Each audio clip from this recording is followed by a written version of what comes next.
welcome to The Dirty. I am your host, Eric Berry. 5 days since my last head trauma. Do me a favor, please subscribe to the show for more awesome content. And supposedly when I say that, the subscribe button is supposed to be illuminated down there. And follow me on all of the socials. That would be great. I'm still here in Oaxaca City and still dealing with phone issues, not having my main credit cards and so forth. And, healing up from my wound. Still got the sutures in there. Was rubbing some dry blood out not more than an hour ago. And one of the sutures popped out. So is that good? Or is that the opposite of good? Are you a doctor or someone who pretends to be one on YouTube? Please sound off in the comments. I am recouping. I was able to get a cheap phone. The problem is, as you know, most of us live on our phones. I normally record this podcast. It's actually a higher quality on my iPhone than on this MacBook. Everything was connected to that. Google Maps, Uber, Google Translate, WhatsApp, all these important things that I use to communicate and get around while traveling, and that is not with me anymore. And the problem is, on this new phone, I have two-factor authentication set up for a lot of those apps. So it's like, open up your iPhone and confirm it's you. And it's like, I don't have my iPhone. It's like, well, we sent a text to your US number. And it's like, that was on my iPhone. So it's been a logistical nightmare. That said, the community here in Oaxaca has really banded together and shown me a lot of support. I'd like to give a shout out to Red Chili Indian Restaurant and the owner there who offered me a free meal and has been very helpful with some other things. Please give them a visit. Also, Dr. Felix Nunez, who helped clean some of the sutures and make sure I was okay. It's okay. Your skin is okay. You don't have infections. And also Jean-Marc and his gastropub, who said to come in for a free beer. And everyone's been super supportive. And also the hostel I was staying at. I'm in an Airbnb now, but Casa Angel, everyone there from the staff to all of the other guests were super supportive, asking if they could hug me, helping me, accompany me to the police station, trying to get my phone, other kinds of things. So it has been very reassuring seeing how people have helped out with all of that. And the thing is, apart from getting bludgeoned nearly to death with a wrench, I love Oaxaca. Oaxaca is an amazing city. I was the most excited to come here. This is my last night. The food is amazing. The architecture, the culture. It's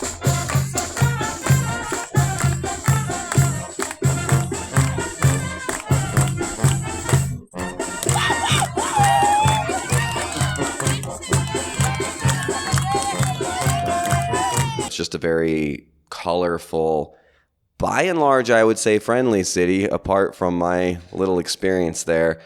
But I have done my best to not let that taint the rest of my vacation, although it has been logistically frustrating and also just, depressing for a number of reasons. But anybody who wants to throw a wrench into my plans or into my head... So stupid.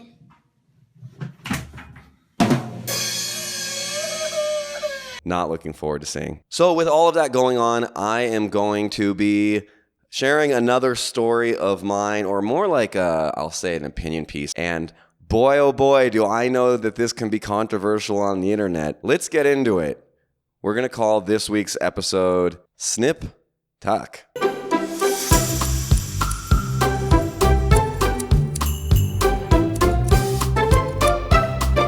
I am going to be talking about circumcision. And why, if I have children, which one day I hope to, and I have a son, I believe that I will be circumcising that kid. But I didn't always feel that way, and I didn't feel that way when I was a kid. So to start off, I figured I'd share how I even found out what circumcision is and that I was circumcised, because that was not something that I, knew. So in 4th grade at Roy Cloud Elementary School in Redwood City, we had sex ed. They separate the girls and the boys, and then they had, someone's mom, Liam O'Hanlon's mom, who was a nurse, come in and deliver the sex ed. And I thought, man, that must suck to be Liam. So, I mean, there was so many things that were revelatory to me. Like, boys have a penis, girls have a vagina. Thanks for the tip. I had never really seen a woman's parts apart from showering as a kid with my mom's, circa 1970s bush. I had just assumed that women's parts were like behind that bush where basically a guy's parts would be. And I knew that they had like a vagina, a hole, and I knew that you put your penis in the vagina in order to make babies. So I knew what sex was in like a very basic way, but I had no idea that there was any like rhythm or pushing and thrusting and writhing. And when I discovered that women's parts were not where the hair was, but underneath, I was utterly confused. It never made sense to me when I would hear those diaper commercials where they're like, with leak protection in the front for boys and in the middle for girls. Leak guard zone placed up front for boys, in the middle for girls. And I'm like, that poor girl's gonna get baby piss everywhere. That doesn't have leak protection in the right parts. But I was wrong. I thought that men and women just like laid on top of each other like two, Yeah, I didn't understand that this was more kind of how it was, angle-wise, if you will. Angle-wise, if you will.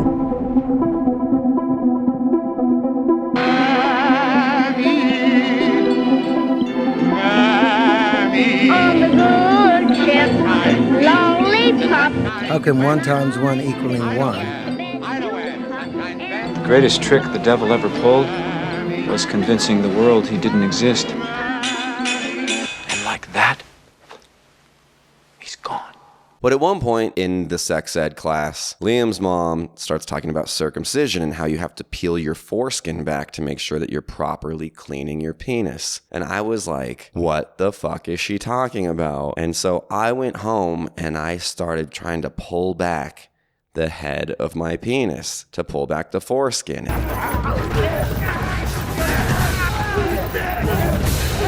And I couldn't do it.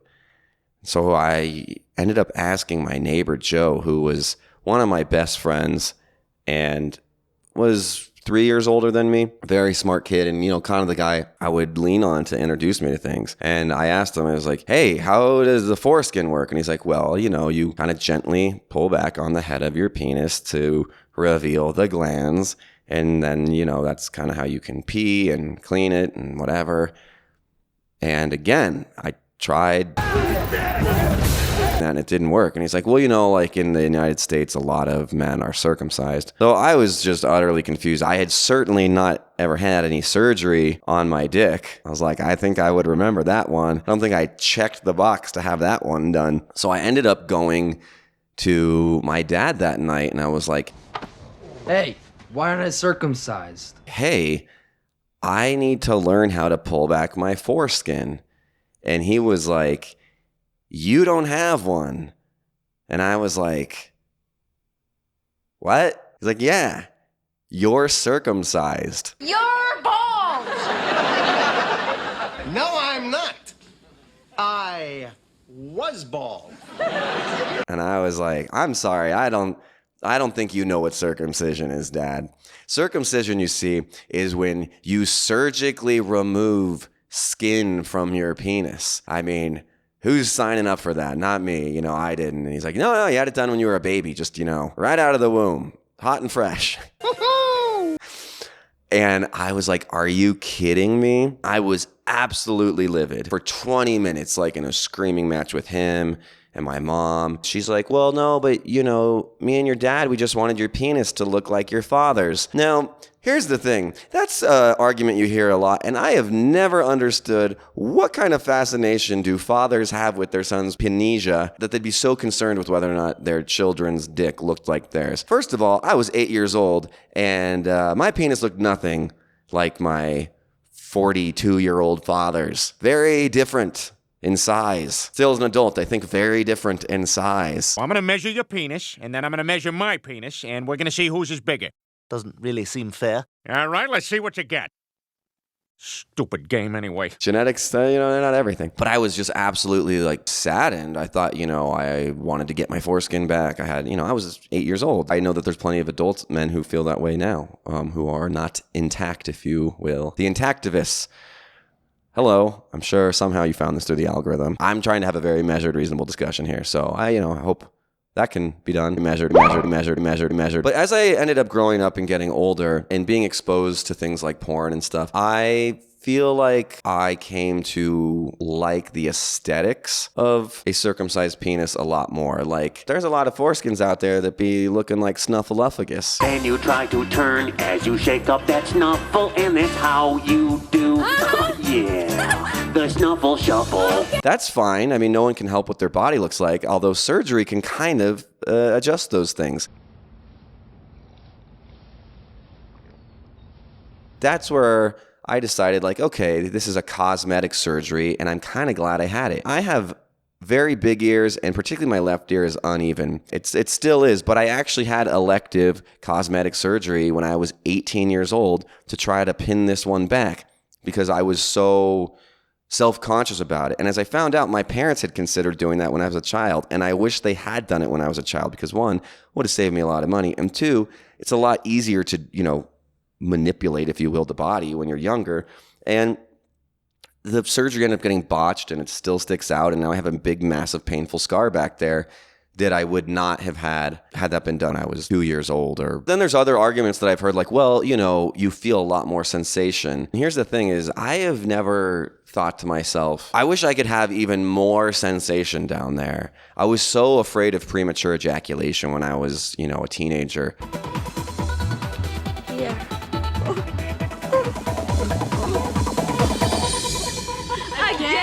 Not again. As I've gotten older, I think in part because of my exposure to pornography and also just like my personal life and being a little bit spoiled, if I can say that. Like a lot of people, so what? Sexually, like, I am more immune. It is much harder for me to ejaculate. I'm not sure what words I can say that are permissible here with the YouTubes. That's never been a thing where I'm like, oh my God, I wish I had so much more pleasure there. It's like, it's pretty pleasurable and dictates so much of my life. I wish it dictated less of my life. I wish in some sense I didn't derive certainly as much pleasure as I do from sex. There's obviously been horrendous cases where circumcisions have gone wrong and they've been butchered. Both boys were circumcised, but in David's case, there was a mistake. His penis was almost burned off. We've been stereotyped in our view of male and female. And I thought maybe this was a possibility for David to have a gender identity. David or Brenda knew he was different. He felt like a boy, looked like a boy, yet was dressed like a girl. Last week, David Reimer killed himself.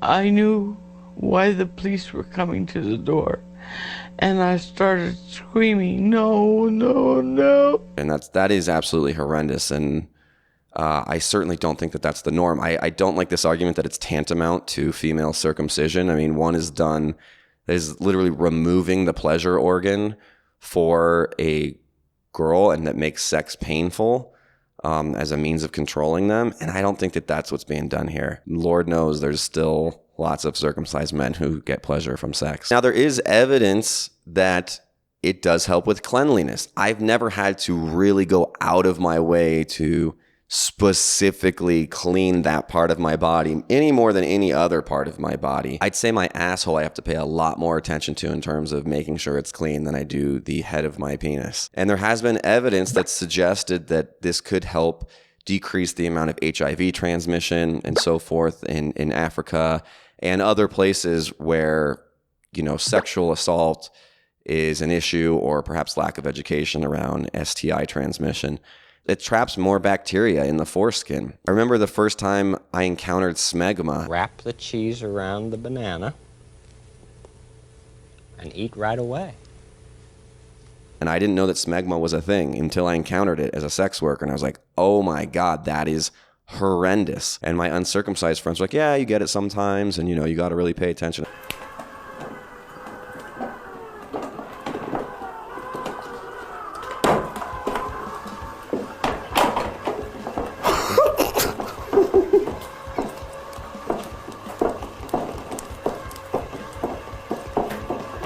It's like, well, that has never been a concern of mine. So in terms of, one could argue cleanliness, But let's just say that if you put the effort in, you can be equally as clean. But the thing is, I don't have to put any effort in. So, I mean, I do. I put a little in. It's certainly a convenience thing, and I think an aesthetic thing that have led me to believe that that's something that I think men would find beneficial. I know a lot of women who find circumcised penises to be a lot more aesthetically pleasing. So I ultimately think that it's an elective surgery. So some people will say, well, wait till that kid can make their own decision, till they're an adult, and decide if they want to get circumcised. Well, when I was in high school, there was actually a kid who was 17 and decided he wanted to get circumcised. And it's not the same as doing it when you're a baby. Much like my ear was a botched surgery, he had to wear sweatpants for like 2 weeks. It was extremely painful if he got an erection in the morning, and never aesthetically achieved the same result that it would have had he had it done when he was younger. And I know that there's, some people who medically have to have it done, because I forget the name of the term. I'll probably put it under here, but where your foreskin's too tight and it's painful if you pull it back. So they have to have that done. Those people have attested that they did lose some sensation. It's kind of the same as if you have an unsheathed sword that's just constantly banging around, right? It's going to get a little bit more scratches on it. It's going to become a little bit more hardened, if you will, and desensitized. I don't dispute that, but ultimately with the trade-off, I'm happy that I'm circumcised. Do I wish I could, walk a mile in someone else's foreskin? Sure. I would love to know what that's like. Obviously, that's not an option, but from what I know and talking to both circumcised and uncircumcised people, I think I'm happy that I landed on the side that I'm on now and that I had it done when I did have it done. That's all I can think of to say. I don't know. Definitely leave your opinion in the comments. I'm happy to have that discussion, and I hope we can do it in a civil way. And obviously there's the religious reasons that people do it too, which is, I ain't no fan of religion. You have to cut a part of your penis. I'm worth it. Well, what are you going to do to your vagina? Oh, that's silly. There we go. Another episode down. Circumcision. Maybe it's just going to be me every week. No, we're going to have guests, but again, it's difficult to do sometimes. I'm clearly in better spirits than when you last saw me, and hopefully try to enjoy this last half of my vacation here and get this out on time. Please subscribe to the show for more amazing content. Please subscribe to the show for more amazing content. Did it do it? Did the thing glow? I don't know. Follow me at Eric Berry Comedy on the socials. And I'm trying to see, I don't know what's going to be in store for me in the next month or two. But I want to see if I can record some longer form stand-up stuff, maybe a little mini special to release. When that happens, where that's going to happen is TBD, but definitely follow me on Instagram for those shows. I haven't been able to post on Instagram. I was able to get them to verify my face to let me into my account, which is, kind of creepy. How do you know that they couldn't just steal this video and authenticate me? Thank you guys so much for listening. Love you. And until next time, keep it dirty.